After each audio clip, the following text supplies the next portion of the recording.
예, 이제 성령을 받은 베드로가 이제 설교를 계속해 나가자 그들 속에서 이제 우리가 어찌하면 좋겠나라고 하는 이제 탄식들이 일어나기 시작을 했던 것을 볼 수가 있습니다. 자, 그러자 베드로는 이렇게 설명을 합니다. 38절 각 사람 베드로가 이르되 너희가 회개하라. 방향을 전환하는 거죠. 회개하라. 너희가 가던 길인 이것은 잘못되었다. 그러니 돌이켜라. 우리가 무엇을 잘못했을까요? 그래서 이 세상이 전부인 줄 알고만 사는 것, 내가 내 생활에, 내 생명의 주관자가 되는 것, 그것은 바로 잘못되어진 거다. 바로 하나님이 주관자가 되시며 하나님이 역사의 주관자가 되듯 너의 인생의 주관자가 되는 것을 깨달아 알고 그 다음에 이제 해야 될 것은 세례를 받아라. 예수 그리스도의 이름으로 세례를 받아라. 그저 이 땅에서 그들도 세례를 가지고 있었거든요. 요한의 세례가 바로 그런 것이었죠. 회개를 생각하는, 죄 씻음을 생각하는.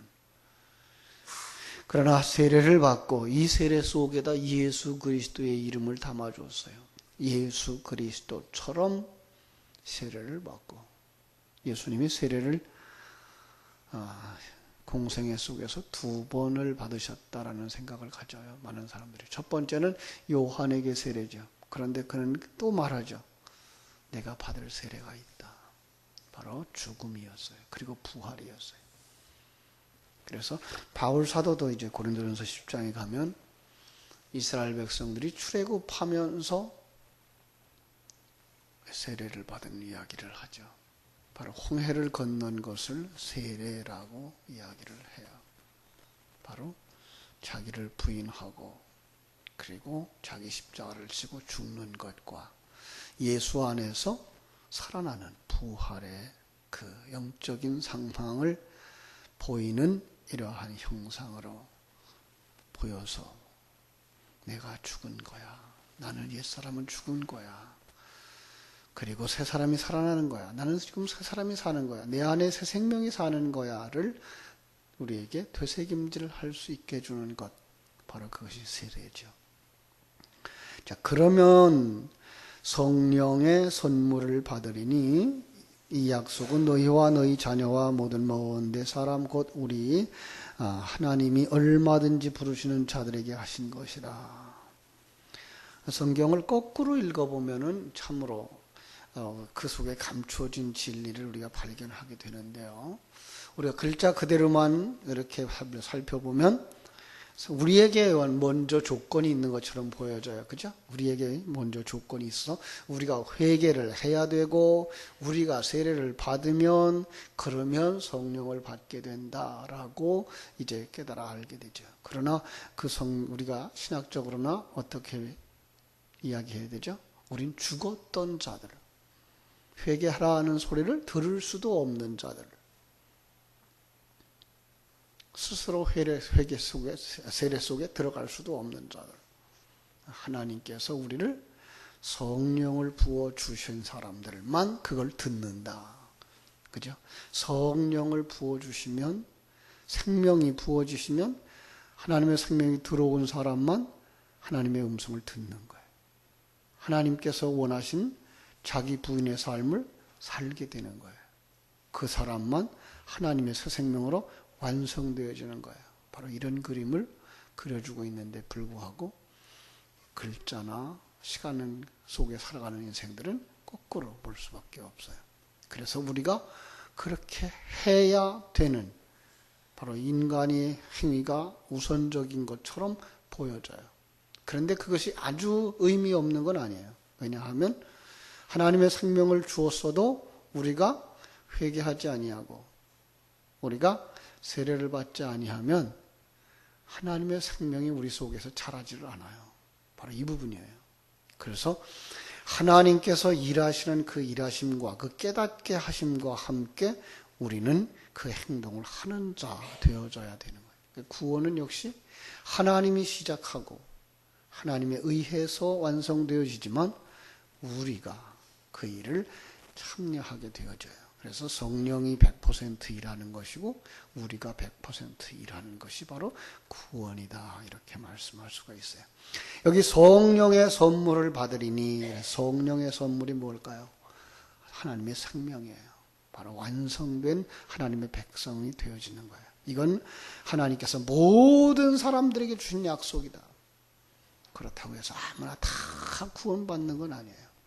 하나님의 생명이 들어가 있는 자들, 그렇게 회개하고 세례받고 성령의 되새김질을 함으로써 하나님의 생명으로 완성되어진 사람들만 가는 거예요. 여러 말로 이제 확증하면서 권합니다. 바로 이 신앙의 깊은 자리로 들어오라고 그랬더니 41절, 이 말을 받는 사람들이 세례를 받으며 이날의 신도의 수가 3,000명이나 더하더라. 전에도 한번 살펴봤죠? 이 3,000명의 숫자, 살아나는 3,000명. 출애굽기 32장에 가면 3,000명이 죽어요. 어떤 상황에서 그들이 죽죠? 모세가 시내 산에 올라가서 하나님으로부터 복음을 받아가지고 내려와요. 그죠? 율법이라 그러죠? 우리는 돌비를 받아가지고 내려오는데, 그거는 그 돌비의 그 외형적인 거예요. 거기에는 복음이 담겨져 있는 거예요. 그 복음을 배운 것이 40일 동안이에요. 그래서 모세는 산 위에 올라가서 40일 동안 십계명을 받아가지고 그 속에 담겨진 그 복음을 가지고 내려오자 그 아래 사람들이 어떤 모습이었어요? 우상 숭배하는 자들이 돼버렸어요. 분명히 그들이 홍해를 건넌 사람들임에도 불구하고 그들은 자기가 중심이 되어지고 자기가 주인 되어지며 어떤 힘이 있는 신이라도 나를 위해 존재해 달라고 하는 우상 숭배의 자리에 들어가 있는 거예요. 그들은 죽는다. 그래서 출애굽기 32장 28절에 가면 3,000명이 죽임을 당하죠. 바로 그거예요. 우리였어요. 우리가 그대로 살아간다면 우리는 영원히 죽을 수밖에 없는, 우리가 죽어있는 3,000명이 존재였어요. 그런데 어떻게 3,000명이 살아나요? 여기에 예수 그리스도의 십자가의 죽음과 부활이 그 중간에 삽입되어져 있는 거예요. 예수 그리스도의 십자가의 죽음과 부활, 그리고 성령의 역사가 거기에 포함되면 그들이 살아나는 거예요. 이것이 바로 3,000명의 죽음과 3,000명의 이렇게 살아남을 그려주고 있는 거예요. 그들은 어떤 사람들이냐? 이거 42절 말씀이죠. 그들이 사도의 가르침을 받아, 지식이죠. 그죠? 서로 교제하며 떡을 떼며, 이 떡을 떼는 것 성찬이에요. 그들은 분명히 나눔이 있었겠죠. 그런데 그것을 담아서 우리에게 주실 때는 성경 속에 떡, 항상 이게가 생명의 말씀이에요. 그런데 그것이 하나님의 것으로 받으면 그가 하나님의 백성이 되어지고 세상 것으로 받으면 그는 망하는 자가 되는 거예요. 그들은 예수 그리스도의 사도들의 가르침을 받아서 떡을 떼며 기도하는 거예요. 성찬을 받은 그들이 무슨 기도했을까요? 이 기도에 대한 의미들, 우리는 그냥 또 세속적인 관점 속에서의 그냥 빌고 비는 그런 내 소원의 성취로 가는데 성경은 절대로 그렇지 않아요. 성경이 가르쳐주는 건 너희가 내 안에 거하고 내 말이 너희 안에 거하면 무엇인지 원하는 대로 구하라예요. 이게 기도예요. 하나님의 생명이 우리 안에 들어오고 우리가 하나님의 뜻이 무엇인지 깨달아 알게 되어지면 하나님이 원하시는 그 목적을 성취를 위해서 하나님이 일하심과 하나님이 함께 하심과 하나님이 완성시켜 주실 그 나라를 묵상하는 것, 주님의 기도가 그거잖아요. 그래서 기도가 그거예요. 그러니까 우리의 소원, 그저 장독대에서 빌던 우리 조상들의 저 기도가 아니고 성경이 우리에게 가르치는 것, 그러한 자기 어떤 욕망의 그 자기의 소원을 성취해달라고 했던 그 기도라는 그러한 틀에다가 진리를 담아서 주신 거예요. 그래서 기도하면 성취되어지는 거예요. 그래서 기도하면 그들의 생명이 살아나는 거예요. 기도하면 그들 속에 지식이 생명이 되는 거예요. 바로 우리들의 기도가 그거예요. 그리고 그것을 누가 도우셔요? 성령이 도우셔서 우리는 마땅히 기도할 바를 알지 못하지만 성령이 탄식하며 우리의 기도를 기도되게 하셔요. 그래서 우리에게 좋은 것을 주셔요. 성령을 주시고 성령의 역사로 말미암아 뇌성이 일어나고 우박이 떨어지고 지진이 일어나고 옛사람이 죽는 거예요. 옛사람이 벗어지는 거예요. 기도의 목적은 바로 하나님의 일하심에 대한 확실한 믿음 가운데 거하면서 내 욕망, 이 세상이 전부인 것처럼 살아갔던 그 사상 무너지는 거예요. 하나님은 나를 100년도 못 사는 이 세상 속에서 나를 이렇게 만들어서 온전한 하나님의 아들로 하늘나라를 유업으로 받을 자로 그리스도의 신부로 그리고 성전으로 만들어 주시는 거구나. 그게 이루어지기를 원하나이다. 그래서 그 기도가 내 뜻대로 마옵시고 아버지의 뜻대로 이루어지기를 원하나이다 속에 들어가 있는 거예요. 그들이 그걸 아는 거예요. 그들을 그렇게 가르친 것이 사도들의 가르침이었고 그것이 바로 성찬이었고 그들은 그걸 가지고 기도하는 거예요. 그 기도하는 자들의 삶이 어때요? 43절에부터 47절. 자, 믿는 사람마다 두려워하는데 사도들로 말미암아 기사와 표적이 많이 나타나니 믿는 사람이 다 함께 있어 모든 물건을 서로 통용하고. 내 것이 아니에요. 하나님이 내게 주신 그 모든 것이 내 것이 아닌 것을 깨달아지는 거예요. 그래서 나눌 수가 있는 거예요. 이거는 초대교회의 어느 한순간에만 일어났던 그런 생활이 아니에요. 이건 하나님의 백성들이 이 세상에서 부단히 훈련되어져야 되며 그리고 하늘나라에 가서 살아가야 될 완성되어진 모습이에요. 그렇습니다. 여러분, 우리의 생명이 내 것이 아니고 이 환경이 내 것이 내가 만든 것이 아니고 여러분의 지혜, 여러분의 은사, 능력 여러분의 것이 아닐진데 그것으로 말미암아 얻어진 것이 어찌 여러분의 것이겠습니까? 우리는 그것을 나눌 수 있는 사람이 되어져야 되는 거예요. 가끔 이제 우리 선교단체 이런 데 가면 은사 나눔들 하잖아요. 은사 나눔.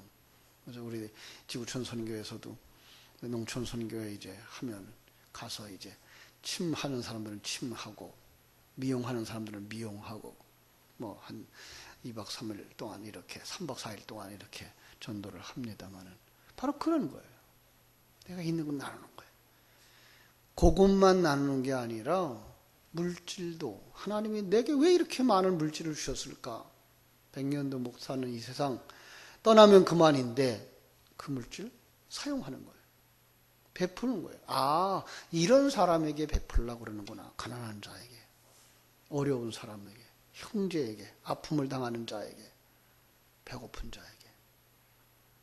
참 그것이 신앙의 고백이 되어져야 되는 거예요. 그래서 그들은 물건을 서로 통용하는데 재산과 소유를 팔아 각 사람의 필요를 따라 나누어 주는 거예요. 그렇습니다. 내 것이 아닌 거예요. 마태복음을 강의할 때 그랬어요. 마태복음 13장 44절에서 천국은 무엇과 같다고요? 감추인 보물을 발견한 자와 같다. 그래서 집에 가서 자기의 것을 다 팔아 그 밭을 산 것이다. 자기의 소유를 다 팔아. 어떻게 팔아요? 내 것이 아닙니다. 이건 하나님의 것입니다. 등기를 하나님께로 내는 그것이 다 판 사람이에요. 그는 많은 재산을 아직도 가지고 살아가지만 자기 것으로 여기고 사는 것이 아니라 청지기의 삶을 사는 거예요. 청지기, 주인의 뜻을 따라 물질을 나눠주고 시간을 배려하고 은사를 배려할 수 있는 것. 바로 그들이 바로 그 삶을 사는 거예요.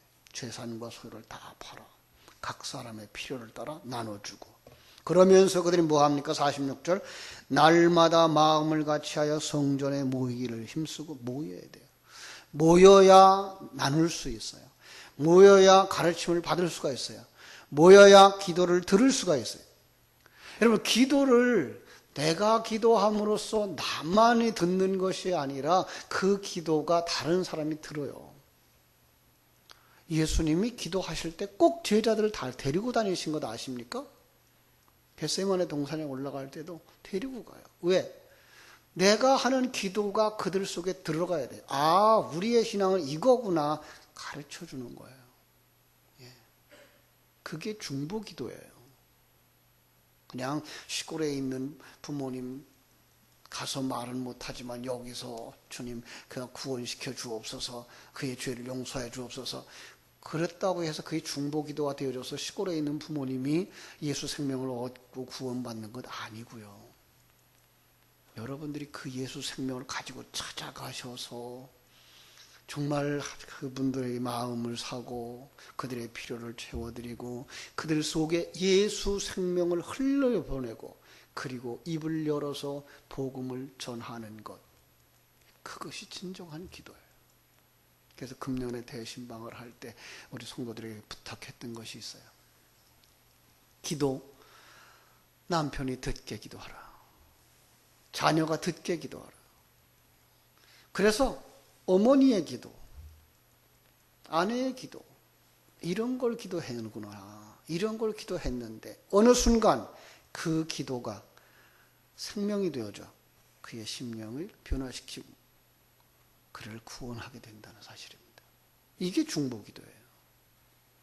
그냥 나는 여기 와서 기도만 하면 천국 여기서 이루어지는 것이 중보기도가 아니라 오늘 기도에 대한 깊은 의미들을 우리는 가져야 돼요. 왜냐하면 지금 우리가 이러한 그 장독 때 빌던 그 기도의 개념이 우리 속에 그냥 들어왔어요.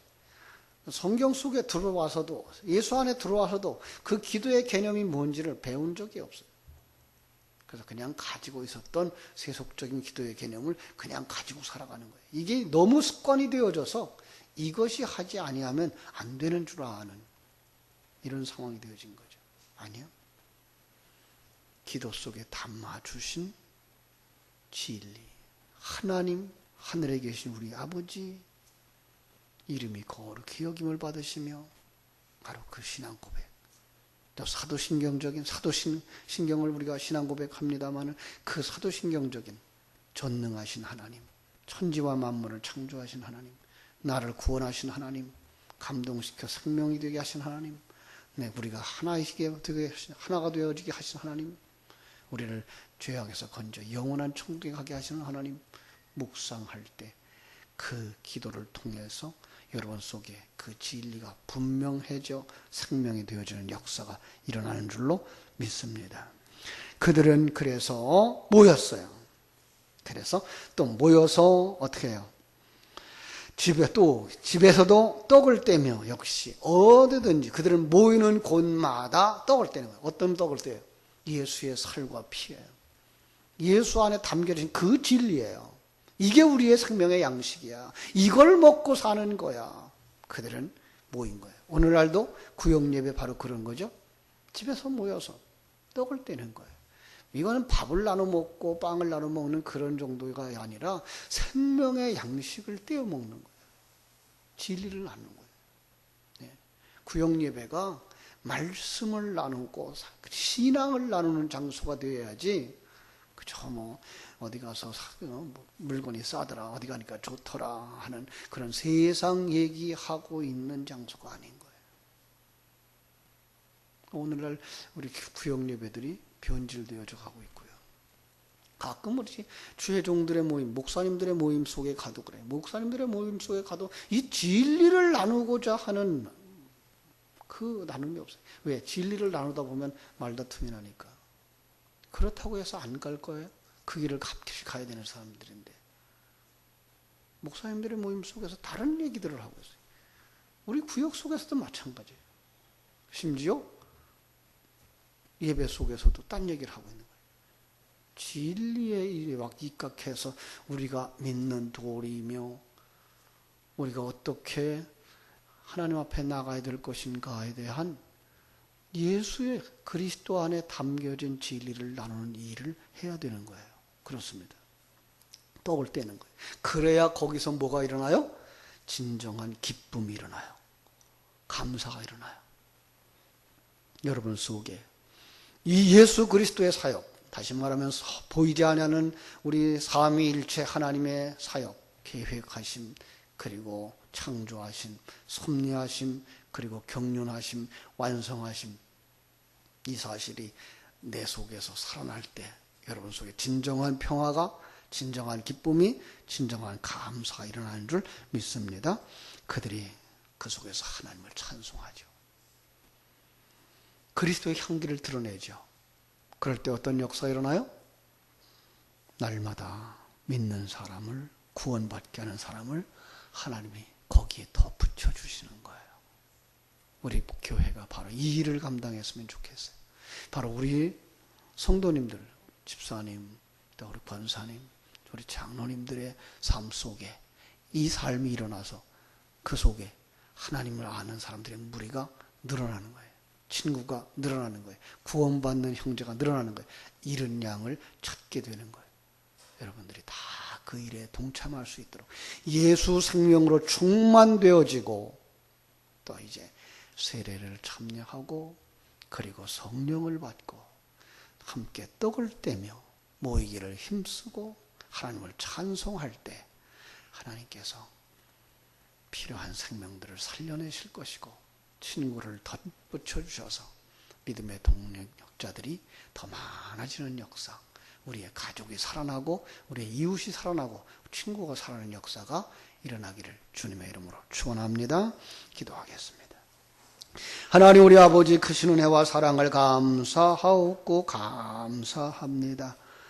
이렇게 역사 속에 일어났던 한 번의 사건, 그 사건 속에 진리를 담아서 오늘 우리에게 주시며 이 사건은 2000년 전에만 일어났던 한순간의 사건이 아니라 오늘도 내 백성들 가운데서 일어나는 일이란다 라고 계시하시며 우리 곁에서 이런 일이 일어나기를 소원하시는 하나님, 정말로 우리가 하나님이 주시는 이 말씀을 통하여서 회개하는 사람들이 되게 하여 주옵소서.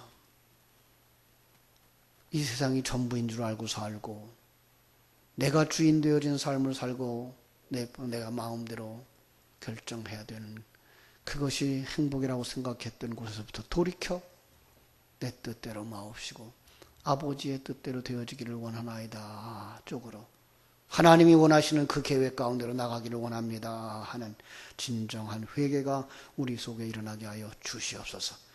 아버지 하나님이 우리가 새 가운데 들어가서 자기가 부인되어지고 예수 생명이 살아나는 역사가 있게 해주시기를 원하오며 성령의 선물로 말미암아 생명과 진리의 말씀이 충만되어져 살아나는 역사, 정말 가르침을 받고 서로 교제하고 떡을 떼고 기도하는 역사가 우리 가운데 일어남으로 말미암아서 하나님 우리 곁에 있는 죽었던 자들이 살아나고 우리 곁에 있던 소경들이 눈이 열려지고 우리 곁에 있던 세상에 속한 자들, 마귀에게 속한 자들이 하나님의 자녀, 하나님의 백성이 되는 역사가 일어나게 하여 주시옵소서. 바로 저희들이 이러한 생명을 가진 자답게 근본에 이른 양 찾기 나서려고 합니다. 아버지, 형제들을 위해 기도해 줄 수 있게 해주시고 그들의 관심사를 하나님의 생명으로 바꿀 수 있게 해주시고 그들 속에 다가가서 정말 교제하고 떡을 떼며 생명의 말씀을 나누는 그러므로 말미암아 그들이 주 앞으로 돌아오는 역사를 이루는 근본 기회가 되게 하여 주시옵소서. 우리 교회가 바로 그 일을 감당할 수 있게 주시옵소서. 각 기관들이 바로 그 일을 감당할 수 있게 주시옵소서. 아버지, 구역들이 그 일을 감당할 수 있게 하여 주시옵소서. 예수 생명을 전함으로 말미암아 예수의 사람들을 살으려고 예수의 사람들이 되어져 함께 천국을 향해 달려가는 하나님의 귀한 공동체가 되게 하여 주시옵소서. 오늘 하루의 삶도 온전히 주님께 부탁드립니다. 일마다 때마다 시간 분분 초초마다 이 말씀이 생각나게 해주시고 이 말씀을 누리며 살아갈 수 있게 하여 주시옵소서. 예수님의 이름으로 기도하옵나이다. 아멘. 하늘에 계신 우리 아버지여, 이름이 거룩히 여김을 받으시오며 나라의 임하옵시며 뜻이 하늘에서 이룬 것 같이 땅에서도 이루어지이다. 오늘날 우리에게 일용할 양식을 주옵시고 우리가 우리에게 죄 지은 자를 사하여 준 것 같이 우리 죄를 사하여